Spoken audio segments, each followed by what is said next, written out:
How's it going, fellas? I'm OrosZ and this is another episode of Terraria, and in today's episode, it's another episode that I began in the middle of doing something already. I don't know, I guess these episodes just really lagged at the beginning, so I cut out the whole beginning. So what I did, I went around the forest in the winter area, and I placed... oh shit. Oh fuck, I'm fucked now. And I placed a bunch of I guess I missed the episode where I found the butterfly too. Oh man, that's a kind of a bummer.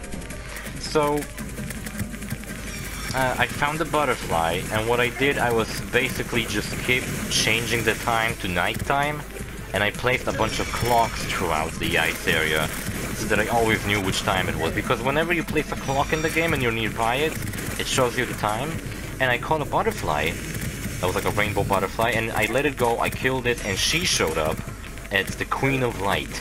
And her boss fight is the most fucking hard boss fight in the game. Moonlord is not as hard as her. Empress of Light, I'm very sorry. Fuck it, I don't care. And she's ridiculously fucking hard. And basically her boss fight is a bullet hell boss fight. She throws so many projectiles. And you have to dodge all of them, and it's ridiculous. I gotta say, I kinda like that she was like really fucking difficult, because all the other bosses, they basically just stood still, jumped around, avoided some bullshit they did. But with this boss fight I had to like go around such a big area. This was impossible to do probably without the UFO.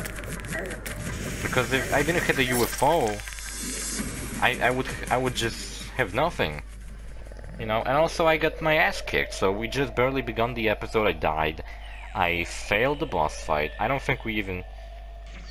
I don't know, I may have retried this fight, but I cannot fucking kill her. We didn't even fucking drain half of her health bar, and she kicked her ass so bad. Why is my girlfriend, my furry girlfriend, talking about Deadpool? Whenever they talk about like some fucking stop sign, for some reason, I always thought they talk about Deadpool, because it looks like his face. Check it out, I did 8,885 steps today. Maybe if I shake my watch it'll progress a little more. So it's 8888.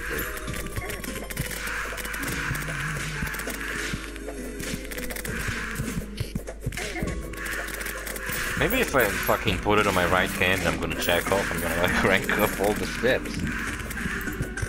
Everyone will be like, wow, where do you walk all these steps? And I'm gonna be like, oh, it's a secret. I won't tell you my secret techniques of working out. Doing reduction and bullshit like that. Guess I've been to the gym today too, and I don't know.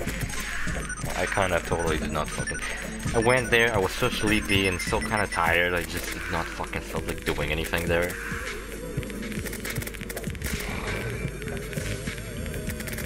Also my head still fucking hurts, and everyone left the house while I was sitting here recording, and I'm like, where the fuck is everyone? Where did it go?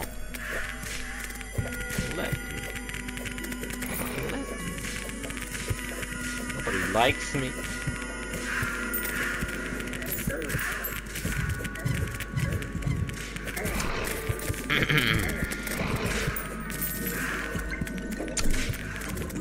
Alright. So,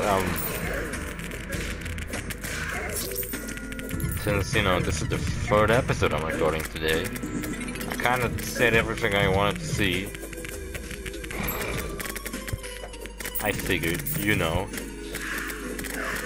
Maybe we're gonna continue reading all this, all the next chapters of my awesome, super duper, not at all fucking annoying, kind of.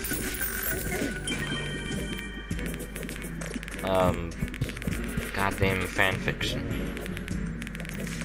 What is our character about to do? Sit on his ass, and they're gonna explain for the whole chapter about how the fucking rotten ass hurts while he sits down. Now, I'm making fun of this story, right? Because that's like the simplest tasks fucking take like so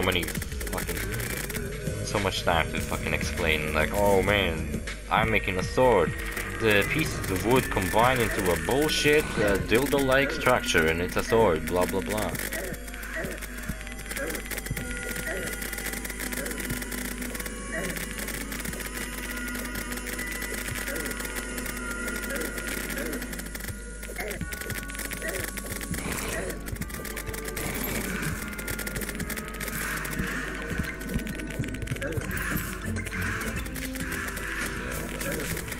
if you wanted me to make a Uncharted series Let's Play, would you want me to play Lost Legacy? Because I don't know if I want to play Lost Legacy. I would like to play, definitely would like to play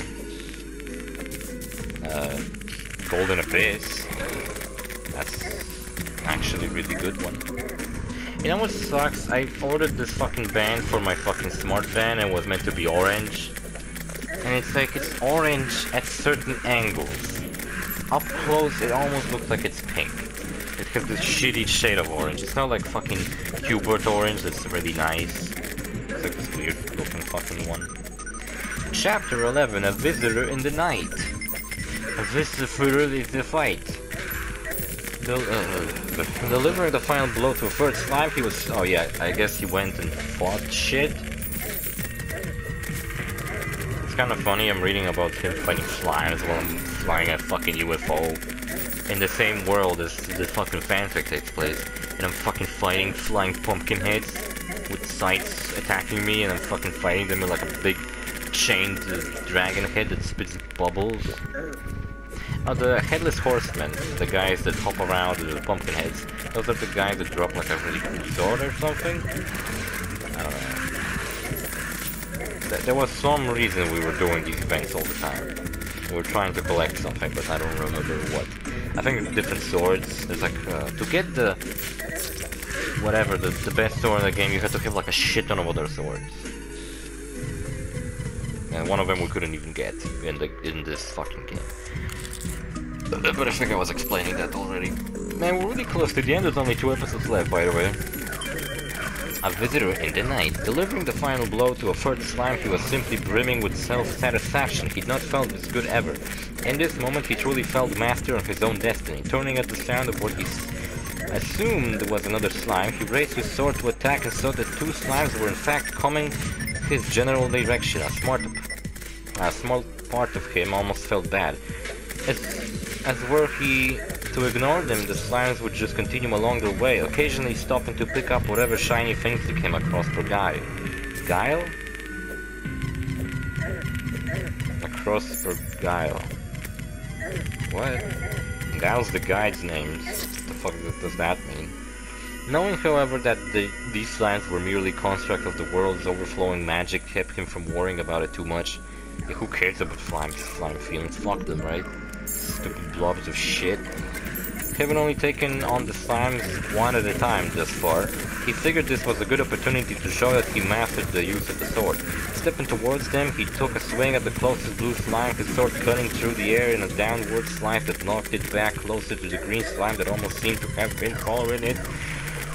Stepping forward before it had the chance to retaliate, he swung the blade sideways, catching both slime in a single slice. That's what's happening in the game, what the fuck. Countering his attacks, his next slice was an upward cut that thrummed along the blade as he caught both slimes once more mid-jump. Moving in, his next angled cut missed the blue slime but caught the green one, tearing it apart on contact. Actually, which one is tougher in this game, green or blue? Or are they just like the same? Oh, my back, holy shit. Oh, I might be dead. Is it just that age? Just like automatically when you fucking turn old, it's just... your back starts to fucking kill you? I think what happened is when I was swimming and then I got out because it's like some dude came because I was like selling him some stuff and I was also at a lake because that's where we meant to meet. So I went swimming and he called me. I went to give him the thing. But I had like walk up to my car, and I guess what might have happened is that the wind and the fact that I was all wet, it just like made my fucking joints all fucked up or something. I don't know. I'm not a fucking doctor. I'm not a vet. A vet? Oh, you think I'm fucking smart? This time the slime managed to fasten itself to his face and the force of its blow. While dangerous to make where it connected, there was even more violent when his skull was the target of its assault. The almost sonic impact that resonated through his entire frame was shaking him up as much as it hurt him. The world was now a spinning mess of colors and sounds that he was incapable of describing. He has brain damage now. Oh my god, is the whole fanfic gonna like go all weird now because... Oh no, Ellen the zoologist, my waifu died. Who cares? Fuck her. She was a bitch anyway. Literally, because she's a fucking furry. And... Yeah, what if the fucking fanfic would like take like a twisted, fucked up turn all of a sudden because he has brain damage now?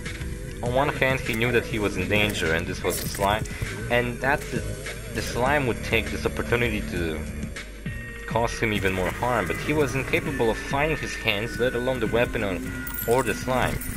Flying wildly with whatever he could move in his current state, he felt the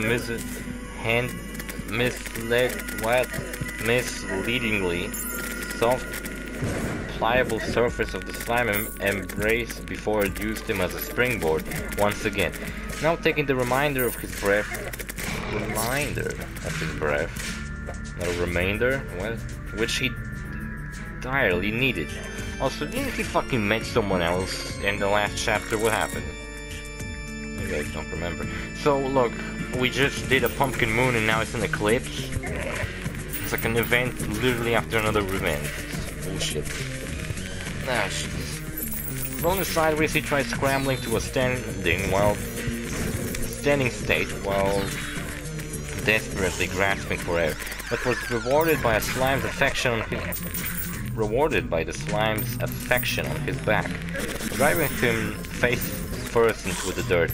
This was not how it was supposed to go. He'd mastered the sword, he was in charge of his fate, and yet the slime seemed not to have been let in on that. His head and ears pounded with the blast of the slime's attack, his vision swam, still not coming into focus. You know what I just thought? Because last episode I realized that in my Monster Hunter Let's Play, Sweetwater is a white cat. Well, in this Let's Play, Sweetwater is an orange cat, like Garfield. That's the only orange cat, I guess. What if maybe Sweetwater is like a different cat? It's the same one, because that's what I thought, this is the same cat. It kind of seems like something Sweetwater would do, fly on a rocket. He was doing a whole bunch of weird shit in Monster Hunter. Oh, I need to shit. The second time he was forced to the ground was once more than he thought he could endure. With every blow, his body felt more and more like mush. Perhaps this was how slimes were actually formed, from the remains of the unwary travelers that they managed to catch. Reaching out and praying for his sword, I don't think this is the fucking appropriate time to be wondering how the fuck the slimes come from. Remains of travelers that managed to catch. Reaching out and praying for his sword, his vision still not fully returned, he could have cried when his hands closed around the hilt. Rolling onto his back and bringing the sword up, he barely managed to get the point into the air when the slime came down once more. This time landing on the blade and exploding into a shower of goop that he was only too happy to wear. Oh, good lord, I feel like shit. Suffering, yeah, it's because of the fanfic. Now I'm disgusted now. The mere idea of slimes blown up into goop made me sick. Oh, I just feel fucked like shit. Listen, gotta go on a walk. No, I'm definitely shitting. I'm shitting and sitting too much at home. I gotta shit somewhere else and sit somewhere else. Suffering no more blows, the first thing he noticed, a vision of slowly began to refocus, was that the sun had begun hiding beyond the hills. In his excitement over winning against the slimes, he lost track of time, and now after his near loss, it was far darker than he liked. Climbing unsteadily to his feet, he noticed that his wooden sword was still lying on the ground nearby. Looking at the weapon in his hand, he realized that he'd actually pulled out his metal sword earlier. He thought that perhaps it would be a good idea to keep two weapons on him going forward. Like a yo-yo, for example. Oh man, are they gonna fucking do a thing where he gets a yo-yo and they're gonna be like, oh cool, a yo-yo, what can I do with it? And the guy's gonna be like, oh, the yo-yo is a formidable weapon. And it's gonna be like, what? A yo-yo? Really? A formidable weapon? Fucking ridiculous, you're fucking insane, Guile? Guile the guy? What is my guy's name anyway? Never fucking checked, never gave a fuck about him. Moved into my stupid house and then died. 6 of them died when I was fighting a fucking wall of flesh. Going forward, as the ringing in his ears began to subside, and he could reorient himself, he discerned discerned that he was not too far from the structure he built. He was about halfway down the hill and just a little more towards the mountains that he'd previously been. Putting up the metal sword and picking up his wooden one, he realized that he was also out far later than he liked and started for the structure as fast as he trusted himself to go. I'm hearing some shit again.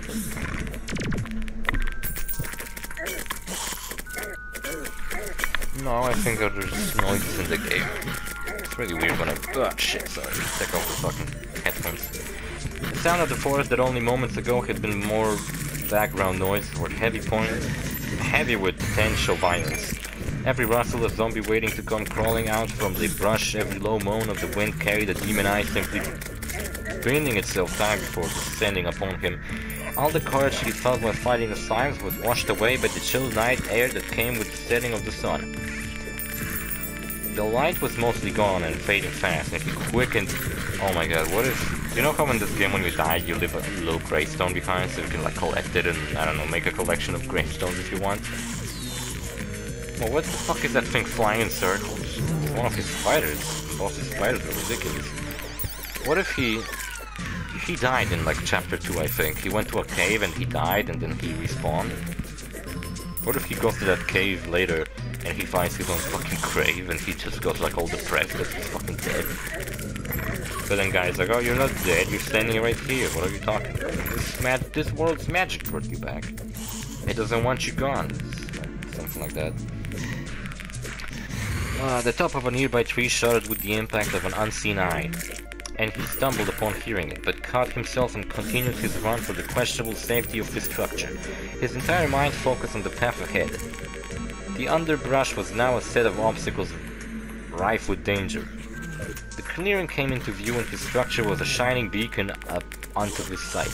As he hurled towards the door, his eyes couldn't help but to track a bright glow form falling from the heavens, casting off prismatic shards of light as it hurtled towards the fallen star, towards the ground behind his structure. Almost falling over himself in his distraction, he refocused on his building as the glowing form crashed into the ground in a shower of light, brightening the entire clearing with its multicolored glow. As unnerving as this was, the danger he felt was greater than his curiosity. Throwing open the door, upon reaching it, he slammed it shut behind him before falling in an exhausted heap on the floor. I was beginning to wonder if you were coming home tonight, Giles said from across the room, causing him to chuckle in a defeated manner. It would be funny if he was like, I made you dinner and you were late, you bitch. You never had time for dinner. I wouldn't really call this place a home, he read out, too happy just to be there in one piece to let Guile check bother at the moment. Cheek bother him at the moment. He was also trying to catch the remnants of his breath that he had begun eluding him as he neared the structure, only now realizing how much he missed then. But I guess it's as good as I've got, he appended. Pulling himself up, he looked around and fairly decorated room that he just realized and could actually be considered his home for the time being. That was not a thought he'd had the last time he was here, and not a thought he was sure how to process. On one hand, it was nice to have a home. On the other, guy also seemed to insist on residing here, and he wasn't too keen on that. As his pulse slowly moved towards something resembling a normal rate, and the terror that had been building on him mad dashed towards his home, bleed itself off, he took in the room anew. A workbench, 2 chairs, and a torch. So this was home? Looking towards Giles, he was distracted by the prismatic light coming in front. What the fuck?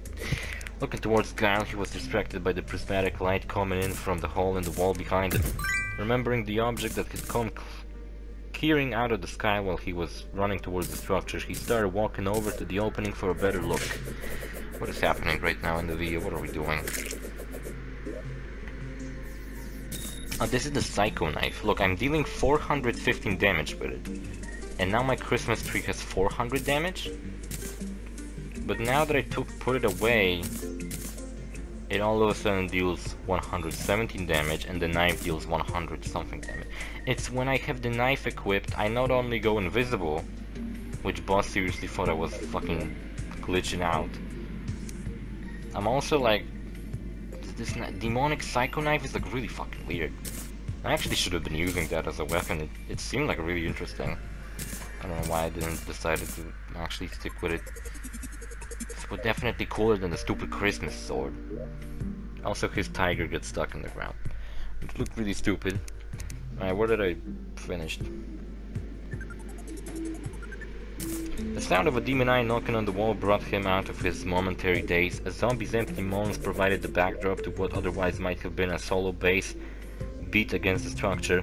Stopping to shake off the chill that raced along his spine with these new sounds, he decided to trust in the strength of the structure he built. Taking a calming breath, he continued to the opening, carefully not to stand too close, and looked out to see what the glowing thing was.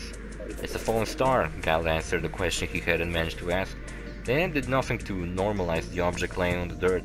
Not too far from the structure, its shape was hard to discern due to the ever-changing spectrum of the light and prismatic shards that it cast off, coating the entire cleaning and inside the structure in its opened glow. He was mesmerized by it, enough so that it took him a moment to register the noise coming from outside. It was screaming. No. Oh, that's what it was meant to be. It was screaming, but not a moaning kind of screech like the zombies made. It was a full-throat, warm-blood scream of terror that had to have come from another person, and it was outside in the night, where the walking, flying dead doctor claimed. Someone fucking knocking on my door. The sound of the demon eye with zombie backing faded with the scream. They had heard it too, and they were going to investigate. "Dad, what do we do?" he shouted, looking at his guide for some kind of answer. "I'll stay inside the structure where there is a distant lack of the undead. You may do whatever you feel necessary," was the answer he got. And God's a fucking asshole. He's just gonna let some fucking person in need die? Cool. I thought you said... Yeah, he's the best character, I guess. "I thought you said you had nothing to fear from the things of the night," he retorted, not believing all, though also not surprised by Giles' answer. "I also have nothing to fear from long walks off of short cliffs, and this is a large part due to my choice of walking routes. So you're just going to sit here and let someone possibly die?" He started, but then stopped as soon as he realized that this wasn't really Guile that he was arguing with. Giles' stance was nothing new or really surprising. The truth was that he was afraid to go out there, that he couldn't just ignore the screaming he heard. Another scream. The scream picked up again, coming from what could have been too far away. He didn't give himself time to think. He wasn't sure if he'd like to ask the answer he came up with. The terror he'd only barely managed to shake was back in full force as he opened the door and ran towards where he thought the screams were coming from. He had made it halfway up the hill before his mind even took a moment to register where he was headed. Thankfully, before the structure had completely left his field of vision. Continuing up the hill, he hadn't really considered what it was exactly that he intended to do. He was doing good and just pushing on with the fear holding tightly to his insides. The thought of coming face to face with one of Walking Dead without a wall between them was not something he had to imagine anymore. Which one is it actually? What is the next? Oh, see, I was trying to get a better version of my fucking little ball, but I was keep getting like shitty ones. The demonic one's pretty good, but the best one is legendary. That's what I wanted to try to get. I guess I settled with this one. I don't know how much damage it did. I didn't notice. Who is the next? Is it gonna be the nurse or is it gonna be the gun merchant? I think it's gonna be the nurse. Where did I fucking? I don't know. I guess here. He had made it halfway up the hill before his mind even took a moment to register where he was. Did I read that? Thankfully, before the structure had completely left his field of vision. Continuing up the hill, he hadn't really considered what he was. Yeah, I fucking read that. Cresting the crown of the hill, a zombie was seemingly waiting for him behind one of the trees at the top. He'd not even managed to catch a glimpse of what was going on up here before a vision of rotting, sloughing flesh came to take his attention away. Calling the zombie undead came with the implication that it was previously been undead at one point. This creature only resembled a living thing in the loosest of fashions. as if the bodies of unlucky travelers, which is what he assumed they must have been, were being controlled by a consciousness that had only seen humans once they ceased being, and wasn't quite sure how to move all the limbs. The result was a shambling mess of a creature. He hadn't been prepared for this. Stopping long enough to get a solid whiff of putrid flesh, he pulled the sword out just as the zombie seemed to realize it had been staring at something it could eat. His sword came up in time for his hand to sink into the soft, rotten flesh of the zombie core as the blade pressed cleanly through, and the clawed remains of its hand came up to rack the soft flesh of his face before the sword coaxed it back from him. The creature really didn't like the sword any more than he liked the new decoration it felt on his face. As he cut into the zombie I fucking completely blacked out. I'm reading that, I have no idea what I just read. As he cut into the zombie took what he could only describe as a hop backwards. The impulse to draw a sword surprised him as much as the fact he didn't run as soon as the thing came out from behind a tree. He could only imagine that it tied in with the same impulse that drove him out of his shelter and into the night when he heard the screaming. An impulse that he was quickly realizing was probably going to get him killed. Trusting whatever it was to keep him fighting where he was certain he would not be, he moved forward, bringing a sword up to bite once more into the zombie's rotten core. The thing, while terrifying, wasn't really that sharp and stepped forward into his blade, before once more hopping back after being struck by the blade. "Help me," an obvious panicked man's voice came blaring out of the darkness at the top of the hill. Well, I guess it is the gun merchant, unless it's someone else. Looking up at the sound of another voice, he was distracted long enough for the zombie to sneak a friendly claw into his shoulder, making it difficult for him to share the thing's camaraderie by inviting it to play with his blade. In fact, with the undead humanoid creature now standing far closer than his comfort level allowed, it was difficult to do too much more than holler at it while it was not very friendly manner as it stuck another skeleton finger into his other arm. I'm not gonna defeat this thing, by the way. I'm only gonna do it in the 2 episodes later. The source of the screaming that had brought him here to the top of the hills was a very well-dressed man who was, it was the traveling merchant, who was currently sitting up in a tree holding a largish branch as it were a club. Thankfully, the gentleman must have realized that helping the guy with a real weapon was probably his best chance for survival. He jumped down from the tree, rushing the zombie currently holding him in what otherwise made him turn into a final hug. As the well-dressed gentleman clubbed the thing with his clothing was no longer discernible in the skull. The fuck is this word? Its reaction was as sudden as it was terrifying. How much damage she dealt to me? Million? I don't know. But she fucking obliterated me. She obliterated us both at the same time, actually. In the grip of his arms, tearing his way out, and latched onto the new attacker, causing him to drop the makeshift weapon. It had also pointed completely around so that the horror could fix its new playmate with a terrible grimace. Screaming both at the scene he just witnessed, as well as the pain he was now enduring, the new playmate was in no condition to defend himself from the sudden attack, which just left the now wounded and questionably capable Riskawa to do something about all this. With his arm freshly gouged by the creature he was supposed to be doing something about, his only real ideas involved running as fast as his dust for undamaged legs would allow him. Thankfully, he'd managed to keep a tenuous grip on his sword, which still worked as all blamed things in this place worked by his intent. As at least a portion of his intentions currently involved forcibly removing the zombies from well-dressed gentlemen, the weapon did resist his meager attempts at swinging it, and in fact cut clean into the thing's torso. Reacting as if it had the last 2 times, the zombie hopped away from its blade, leaving its new playmate to collapse.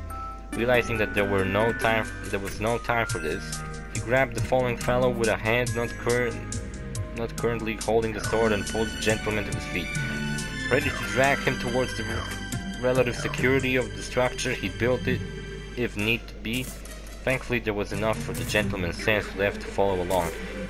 And within 2 rapid heartbeats, the duo were scrambling off through the trees, less than a hand within in front of the now pursuing zombie. Do you think the traveling merchant already knows Guile?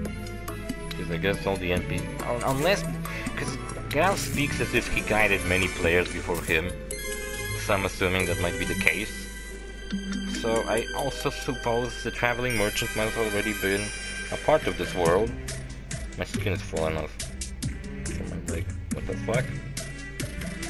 Whole chairs in my skin. Alright, whatever, I'm a lizard man. That's the case.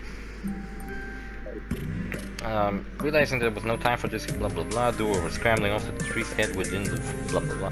Where are we going? The gentleman shouted, half crazed and with pain in his voice. I've got a safer will be, he tried to answer, but really didn't feel like any of the things he was trying to say were particularly true, so instead he replied, just follow me.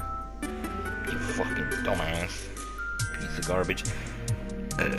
Apparently deciding that he was better company than the zombie he had been, the gentleman didn't argue. Oh my god, it's the player turning into an asshole like guide.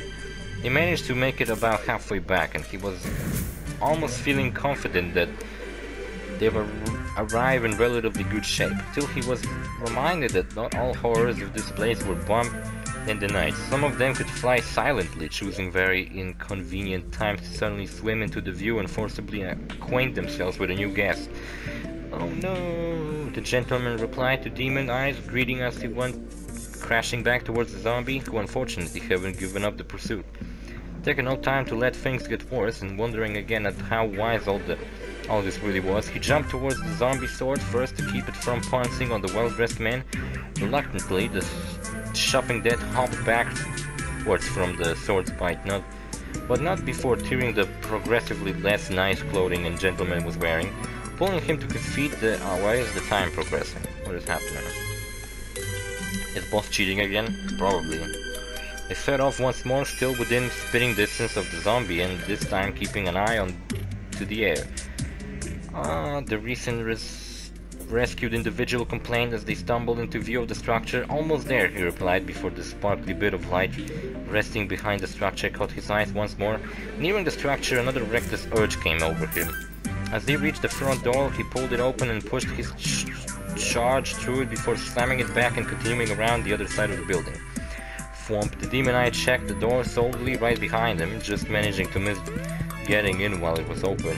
As he rounded the corner of the building, and brilliance of the what did Guile called it, fallen star was blinding in its absolute radiance.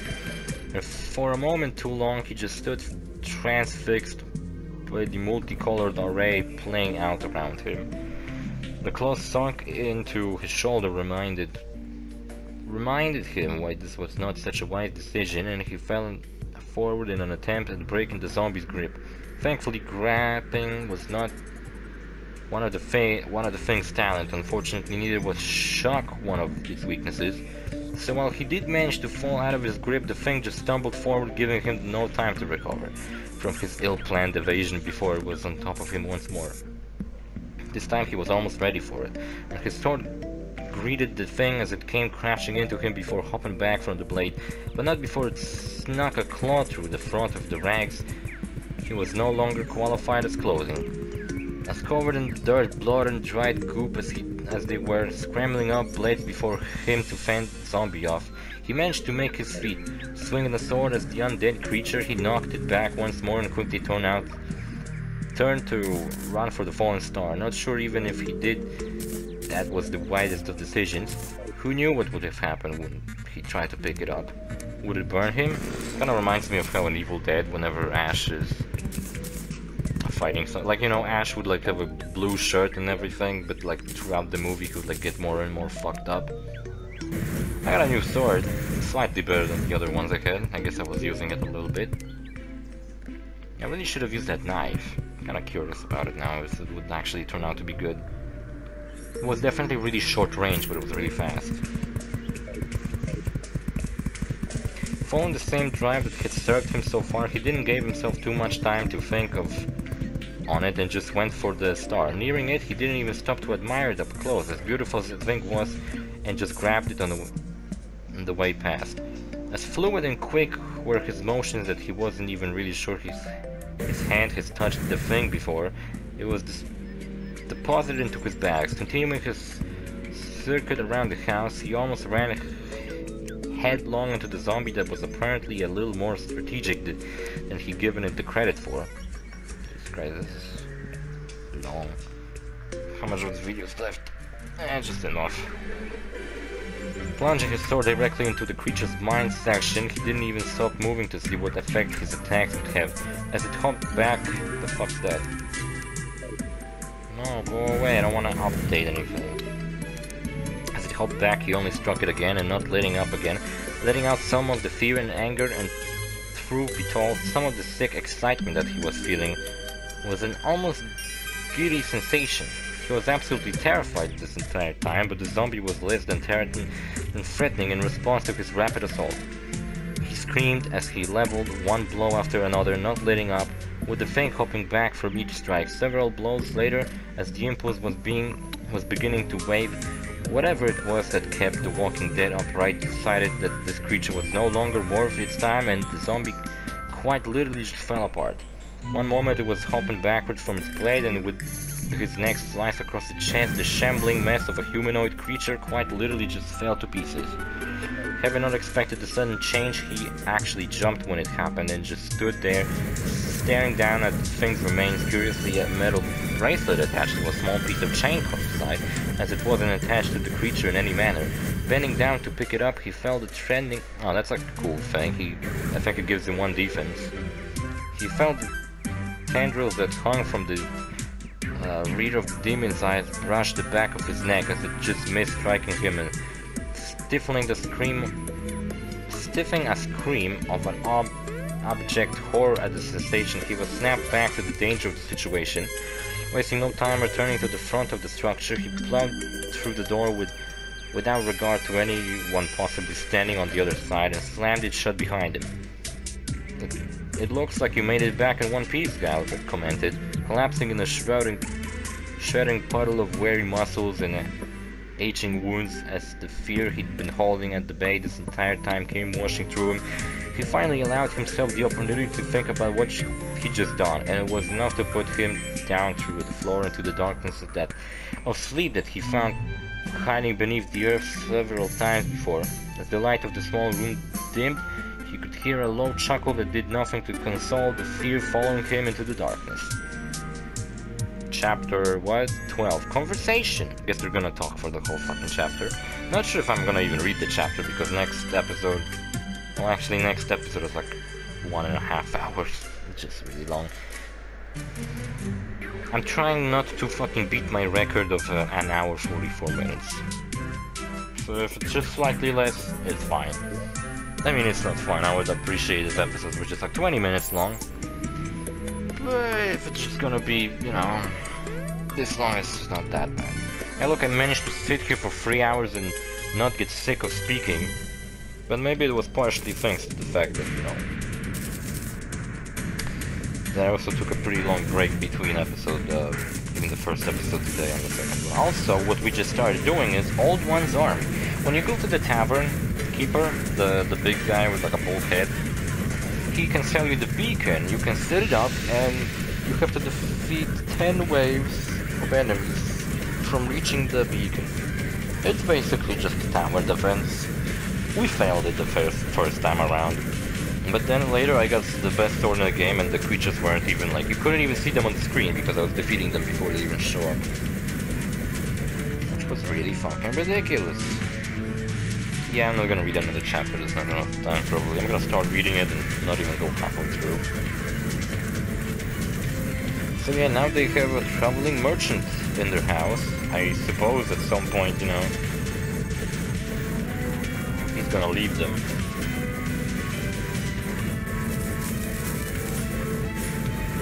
So they got a traveling merchant that probably is gonna leave at some point and is gonna maybe run into the gun merchant who's gonna move in. Or the nurse, maybe they will describe. She had big tits. Yeah, she did. Maybe they're gonna have sex. That would be awesome. What do you mean? I don't know. That depends. That depends on how good he would be at describing sex scenes. You know, if I watched, if I wrote a story with like sex, I think I would just like watch some kind of porn. And then try to just write whatever the fuck's happening as if that's exactly the same way they had sex in my story.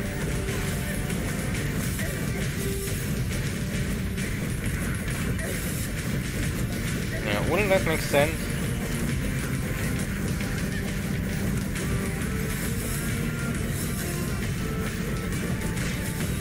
Remember the Powerpuff Girl episode where they all were turned into puppies? Remember that episode? I do. You know what's funny? I remember as a kid seeing an episode of Powerpuff Girls where I think the boys version of them, I forgot what they were called. They were like rough boys or something. And they were introduced, and I remember at the end of the episode they were defeated by Powerpuff Girls, giving them kisses and then like embarrassed the boys, and they just like run away. And I remember seeing that episode once, and never fucking again. And I always felt like, what is with this episode? Did they thought it was kissing was too controversial, and they like got rid of the fucking episode? Like literally every episode I've seen a couple of times, but one episode with the rough boys. I also remember that in that episode they had like a little tamer looking look. They had a little tamer design. Because later when they show up, they have like spiky hair, they have fucking, their colors are all like really defined, right? But in that episode they were like, they literally just looked like boy versions of the Powerpuff Girls. They didn't really look like their own characters. Also, what do you guys think of if you watched it, of course, the new Powerpuff Girls? I remember there was like a controversy when they introduced a new Powerpuff Girl, and she was like a purple one with blue hair. I didn't like that she had blue hair. There's no brown hair Powerpuff Girl. Why couldn't they just make her brown hair? That way it would at least make sense that you know, maybe they would want to have like every hair color. There's a ginger one, there's a black haired one, there's a blonde one, and now there's a brunette one. You know, it would make sense at least. I guess it would make sense. So, yeah. What did you thought of her? Like genuinely, because I don't want you to fucking... I don't want to listen to someone's opinion if they're gonna tell me that some damn SJWs invaded their fucking cartoons. False propaganda. Oh, who fucking who? They made a new Powerpuff Girl. I admit I don't like her blue hair, like I said. I think it would look better if she had brown hair. Because none of the other Powerpuff Girls have like colorful hair, they just got normal hair. And she was like taller than them too. I guess they tried to make her a little older, but then where the fuck did she came from? Are you saying that Professor Thomas made a Powerpuff Girl and then she was left? I don't know her story, by the way. I didn't watch the Powerpuff Girls. I think I seen one episode when I turned Cartoon Network on at random one time.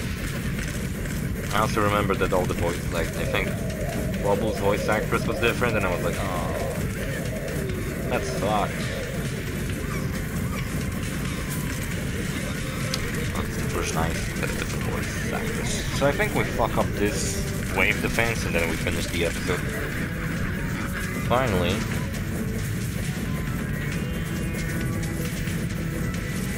Because I'll be honest with you, I'm a little out of things to say. So, anytime someone fucking talks about a topic and they bring up something, HGWs and propaganda, it's like, oh fucking shut up, man. I remember it's begun pissing me off when Mortal Kombat 11 came out, and they were all saying like, why are the girls so ugly? Why are their tits small? And I was like, well, you really fucking liked the Mortal Kombat 9 designs? They were fucking gross and disgusting. I fucking hated those designs. But then again, I admit that I think they look too realistic in MK11. I appreciate that they're really realistic. It looks really nice. But I really liked 10, you know, when they were like idealized kind of faces. They weren't trying to look realistic humans, like facial flaws and everything. I think MK10 designs of characters are my favorite in general.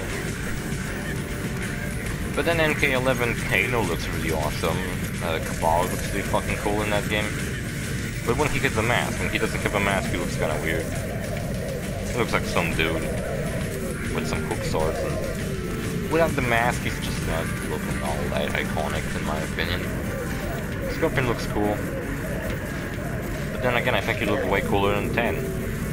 Because he looked realistic, but he was basically just made like really handsome and everything, you know. They didn't went for like some kind of normal Asian guy. And I kinda liked it. So did we fuck it up? What did we do? There's 2 minutes left, I guess we must have fucked it up. I guess what could have happened is we ran out of time to do it. I honestly don't know what the fuck happened. Maybe the video lagged and I just removed the whole video. That could be it too. Look, a big orc showed up and he's acting like a piece of garbage. You gotta pay attention to the end of the video. Gotta turn this pornography after just watching all. No, not now. Oh, for Christ's sake, I'm about to finish this.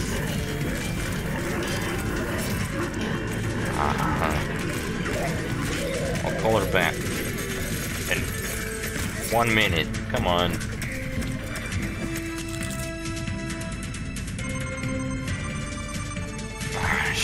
You know what, it's 1 minute left. I'm not gonna say anything important anyway. Just see you fellas in the next episode. Bye.